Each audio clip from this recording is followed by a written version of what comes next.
Hello everyone, welcome back to my channel sparkling Sayani. আশা করি সবাই খুব ভালো আছেন, সুস্থ আছেন, আর আমরাও খুব ভালো আছি। আপনাদের সঙ্গে শেয়ার করেছিলাম গার্মেন্টসে আমাদের প্রথম দিন, আর আজকে এই সুন্দর শহরে আমাদের দ্বিতীয় সকাল। আজকে অসম্ভব সুন্দর রোদ ঝলমলে একটা দিন। চলুন আপনাদেরকে নিয়ে একবার বাইরেটা ঘুরিয়ে আনি। ভোরের সূর্যের আলোটা পাহাড়ের ওপর পড়ে কি চমৎকার লাগছে দেখুন দেখতে। আর এখানেও প্রত্যেকটা বাড়ির বারান্দা এরকম সুন্দর ফুল দিয়ে সাজানো থাকে। সকালে উঠেই মনটা একদম ভালো হয়ে গেল। Good morning. যা, আবার শুয়ে পড়লো। ওকে তুলে এখন রেডি করে চলুন ব্রেকফাস্ট করতে যাব। আমাদের এই হোটেলে ব্রেকফাস্টও আছে, আর কালকে বাবাকে সারা রাতে রাজি করাতে পেরেছি। ব্রেকফাস্ট করে নিয়ে চলুন সবাই মিলে বেরোবো। ওদিকে বাবা মা লিফটে নামছে, আর সিঁড়ির এদিকটাও দেখুন ভীষণ সুন্দর করে সাজানো। তাই ভাবলাম আপনাদেরকেও একবার ঘুরিয়ে দিই। এই ফ্লোরে আছে একটা বুক শেলফ, এদিকটা একটা স্কুটার রাখা আছে। কেমন অন্যরকম দেখতে না স্কুটারটা। ও বাবা, পুতুলটা দেখে তো ভয় লেগে গেল। দেখেছো ডলটা, দেখেছো এখানে? হ্যাঁ বাবা, আবার একটা কাকা আছে পাশে। একটা আবার কাকা, একটা কাকা। চলে এসো চলে এসো, মারা এসে গেছে, ওয়েট করছে। একদম নিচের ফ্লোরে আছে সবার জন্য ব্রেকফাস্টের ব্যবস্থা। আর এখানে এই যে টেবিলটা দেখছেন, এটা আমাদের রুম নাম্বার দিয়ে বুক করা আছে। চলুন এবার দেখি কি কি খাবার আছে। এই দিকটাতে আছে অনেক রকমের পাউরুটি, একটা টোস্টারও আছে, চাইলে আপনি সেঁকে নিতে পারেন। এই পাশটায় রাখা আছে কিছু ফল, ইয়োগার্ট, মাখন, জেলি তো আছেই, আর সাথে আছে বিভিন্ন রকমের সালামি আর চিজ। আর এই দিকের কাউন্টারটায় রাখা আছে আবার দুধ, কর্নফ্লেক্স, বিভিন্ন রকমের চা, কফি আর গোটা ফল। তার সাথে আবার কিছু ডিমের অমলেট আর সসেজও ছিল। এখন সকাল 8টা মতন বাজে। ওই 9:15টার দিকে আমাদের বাস আছে আইএফসি যাওয়ার জন্য। ওই যে সামনেই যে বাসটা দাঁড়িয়ে আছে, ওটা করেই আমরা যাব এখান থেকে আইএফসি। ওখান থেকে আবার রোপওয়ে করে বা ককহুইল ট্রেনে করে আমাদের পৌঁছতে হবে জুকস্পিসেটে। জুকস্পিসে যাবার জন্য বাবাকে রাজি তো করিয়ে নিয়েছি, কিন্তু একটা মুশকিলের কি জানেন, আমরা কেউ গরম জামা নিয়ে আসিনি। যেহেতু আসার সময় মোটামুটি ঠিক ছিল যে আমরা জুকস্পিসে যাব না, তাই মোটা সোয়েটার, জ্যাকেট কিছুই সঙ্গে করে আনিনি।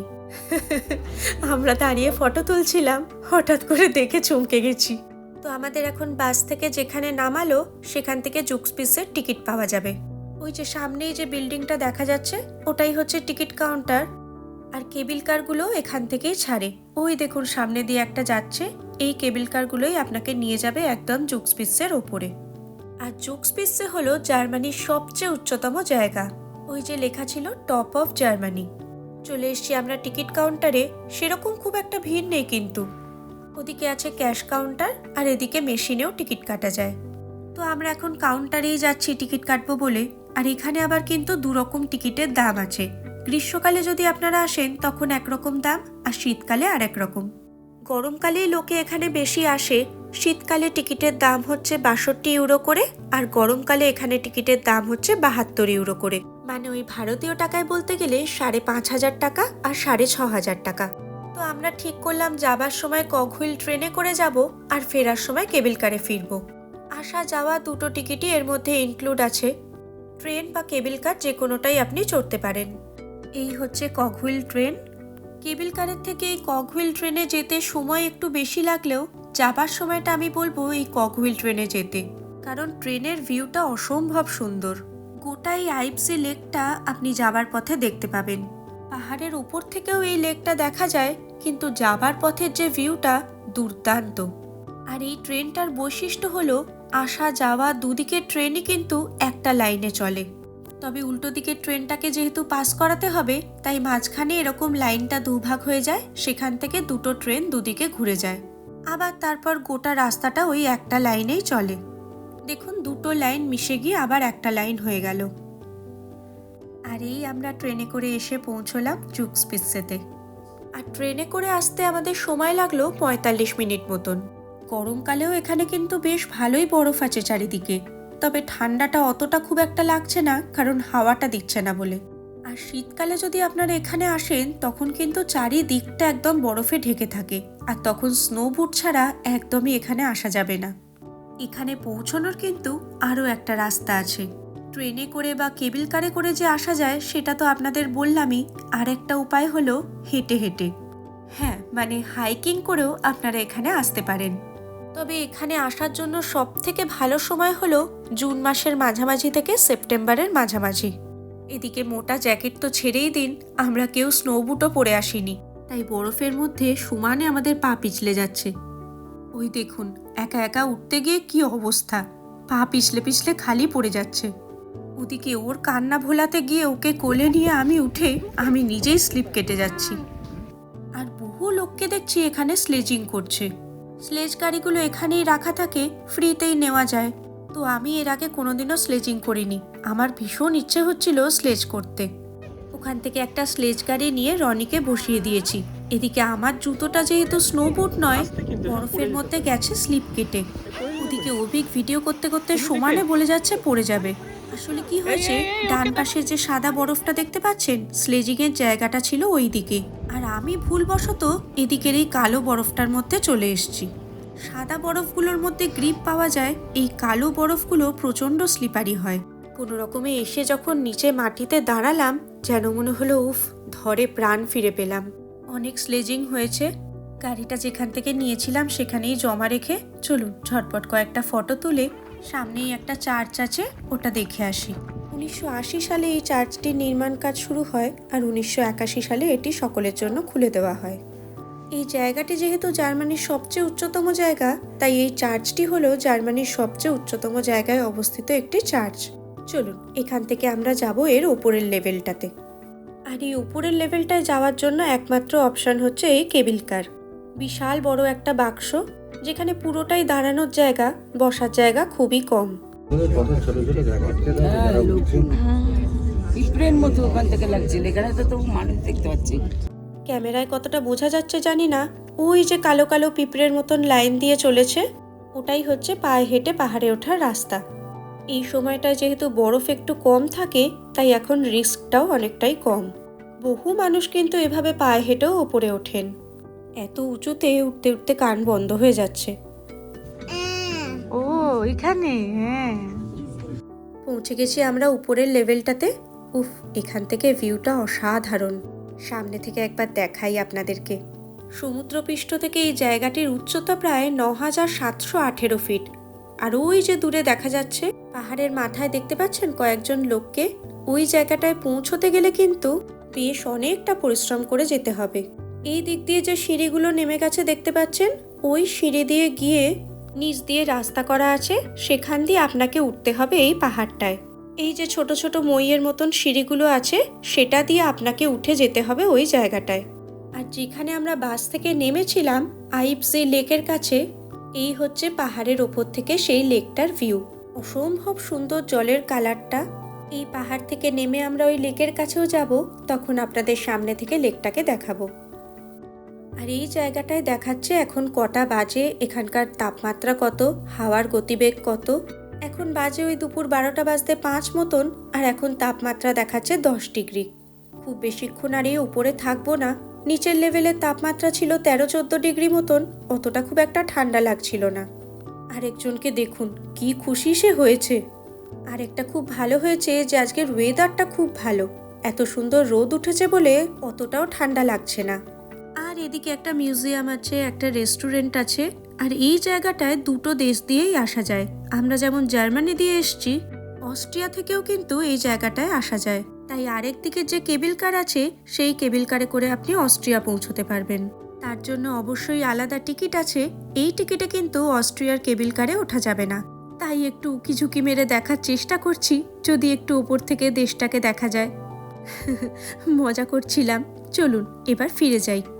আর ভোট দেওয়ার পর যেমন হাতে ভোটের কালি লাগিয়ে সাক্ষ্য প্রমাণ রাখতে হয়, তেমনি এখান থেকে বেরোবার সময় এরকম একটা স্ট্যাম্প ছিল। সেরকম কিছুই না, ওই জুক্সপিসে এসেছি তার একটা প্রমাণ বলতে পারেন। তবে এটা আবার ওই ভোটের কালির মতন অত দীর্ঘস্থায়ীও নয়, একটু বাদেই ওটা হাত থেকে মুছে গেছিল। তো এরপর গেছিলাম ক্রিস্টালস দেখতে। এখানে হয়তো ক্রিস্টালের কেমন ফরমেশন হয় সেগুলোকেই দেখানো হয়েছে।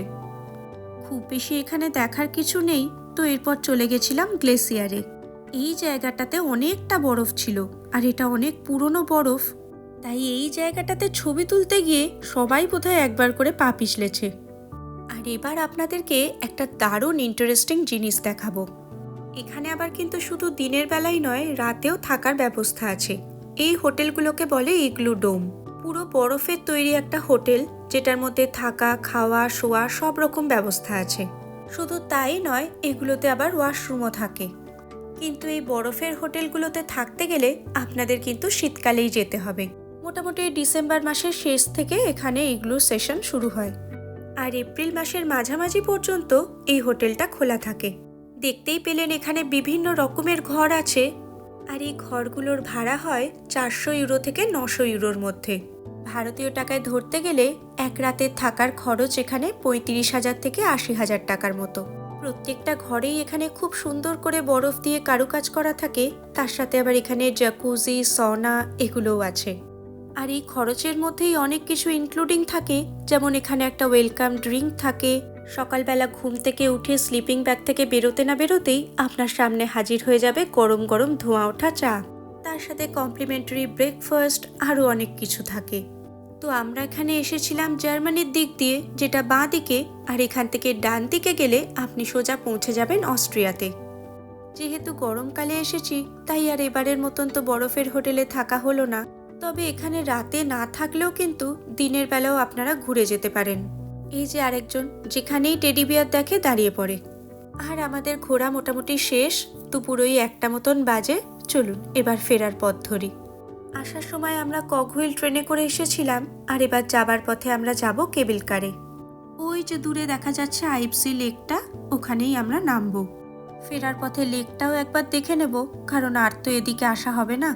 তবে আপনাদেরকে জানিয়ে রাখি যে বাবা যে কারণে ভয় পাচ্ছিল, হয়তো অত উঁচুতে উঠে শ্বাসকষ্ট হতে পারে, কিন্তু না, সেরকম কোনো সমস্যা হয়নি। এই তো গল্প করতে করতে আমরা প্রায় পৌঁছেও গেছি। কগহুইল ট্রেনে যেটা 45 মিনিট মতন সময় লাগে, রোপওয়েতে সেটাই 15 মিনিট মতন লাগে। তবে এখান থেকে নেমে লেকের ধারে যেতেও কিন্তু বেশ অনেকখানি হাঁটা।